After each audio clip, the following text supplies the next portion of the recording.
আজকের দিনটা আমাদের জন্য একটু কষ্টকর, কিন্তু আজকের এই ভিডিওতে থাকছে তোমাদের জন্য অনেক অনেক ইনফরমেশান। আর সেটা অবশ্যই ব্যাঙ্গালোরকে নিয়ে, কারণ ব্যাঙ্গালোরে অনেক বাঙালি মানে ওয়েস্ট বেঙ্গল থেকে অনেকেই থাকতে আসে ব্যাঙ্গালোরে। আর ব্যাঙ্গালোরে সবথেকে যেটা প্রবলেম হয় সেটা হচ্ছে ট্রান্সপোর্ট ব্যবস্থা। ব্যাঙ্গালোর ট্রান্সপোর্ট ব্যবস্থা কিন্তু একদমই ভালো না। যেমন বাস বা অটোতে কিন্তু যথেষ্ট ব্যয়বহুল, আর ট্রেন তো এখানে আমাদের ওখানকার মতোই চলেই না। সেই জন্যে ব্যাঙ্গালোরে যে কর্মসংস্থানের জন্য আসলে রুম রেন্টের পাশাপাশি সব থেকে প্রয়োজনীয় যেটা হয় সেটা হচ্ছে একটা নিজস্ব গাড়ি।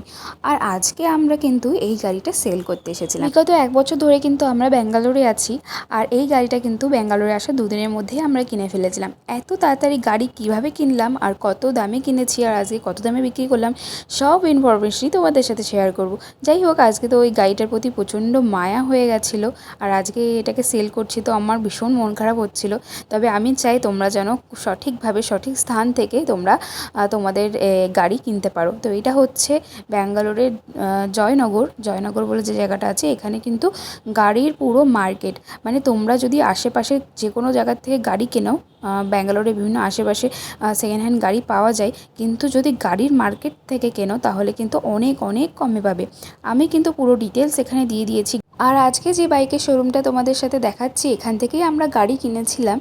আর এনার কথাবার্তা বা এনার ব্যবহার আমাদের ভীষণ ভালো লেগেছিলো। আর এই সবথেকে পজিটিভ পয়েন্ট হচ্ছে এটাই যে আমি এখান থেকে গাড়ি কিনেছিলাম আর এখানেই কিন্তু সেল করতে পারবো। মানে আমি যেহেতু এই দোকান থেকে গাড়ি কিনেছি, ইনি কিন্তু আমার কাছ থেকে গাড়িটা নিয়ে নেবে এবং দিনের দিনই গাড়িটা নিয়ে নিয়েছিল, আর ভালো দাম দিয়েছিল। তবে হ্যাঁ, সবাইকে এইটুকু সতর্ক করব যে গাড়ি এখানে এসে একটু আধটু বার্গেনিং অবশ্যই করে নিও, কারণ সব জায়গায় কিন্তু সব রকম নয়। আমি কিনেছি, আমার সাথে ভালো ব্যবহার ছিল, তোমাদের সাথে কেমন কী হবে সেটা তো বলতে পারবো না। তো অবশ্যই এখানে তো কিন্তু গাড়ির কালেকশন প্রচুর প্রচুর ছিল, গাড়ির কাগজপত্র সব কিছুই তোমাদের দায়িত্বে দেখে নেবে। তবে এইটুকু বলতে পারি, মার্কেট ঘোরার পরে এই দাদার দোকানে আমার সবথেকে গাড়ির প্রাইস রিজনেবল মনে হয়েছিল, তাই আমি এখান থেকে গাড়ি কিনেছিলাম এবং এনার ব্যবহার সত্যি খুব ভালো। আমি কিন্তু ফুল ডিটেলস দিয়ে দিয়েছি, তোমরা সবাই চেক করে নিও। আর এর নিয়ারেস্ট লোকেশন হচ্ছে নিমহ্যান্সে আসলেই নিমহ্যান্সের একদম সোজা রাস্তা দিয়ে এই গাড়ির মার্কেটটা। তো গাড়ির মার্কেটে শুধু গাড়ি নয়, গাড়ির পার্টসপত্র এখানে কিন্তু সমস্ত কিছুই পাওয়া যায়। আর একটু এগিয়ে গেলে এখানে গাড়ির সমস্ত কিছু পার্টসপত্র তোমরা পেয়ে যাবে।